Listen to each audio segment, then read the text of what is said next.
Hey friends, this is Priyanka. Welcome back to my channel. Today I am going to share recipe for Sabudana Khichdi. Please watch video till the end for complete recipe and tips and tricks to make it non-sticky. Let's get started. We need Sabudana. It's also called Sago or Tapioca. First, we are going to wash Sabudana couple of times till water becomes clear while washing it. This step removes most of the starch and help to make non-sticky khichdi. Next, add 1 cup of water and soak sabudana for at least 5 hours. As you can see, after 5 hours, sabudana became soft and doubled in size. One more important tip here to make perfect sabudana khichdi is to remove excess water if there is any using strainer.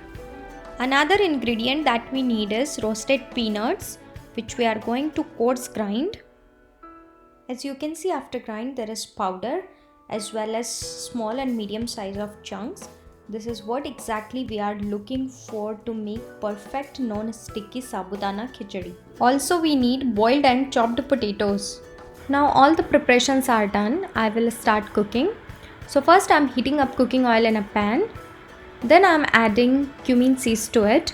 Once cumin seeds start crackling, then I am adding chopped green chilli and cooking it for about 1 minute. Then I am adding soaked sabudana to it.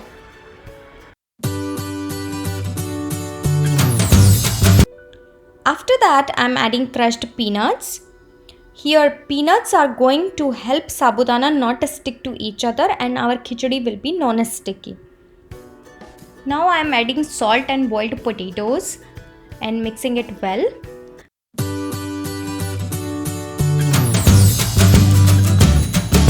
Then I am going to cover the pan and cook it on slow flame for about 30 minutes. Also stir it occasionally. After 30 minutes, sabudana will become transparent and our perfect non-sticky sabudana khichdi is ready to serve. I hope you like this recipe. If you try this recipe at home, please share pics with me and subscribe to my channel. See you all in the next video with new recipe. In meantime, stay home, stay safe. Thank you so much for watching.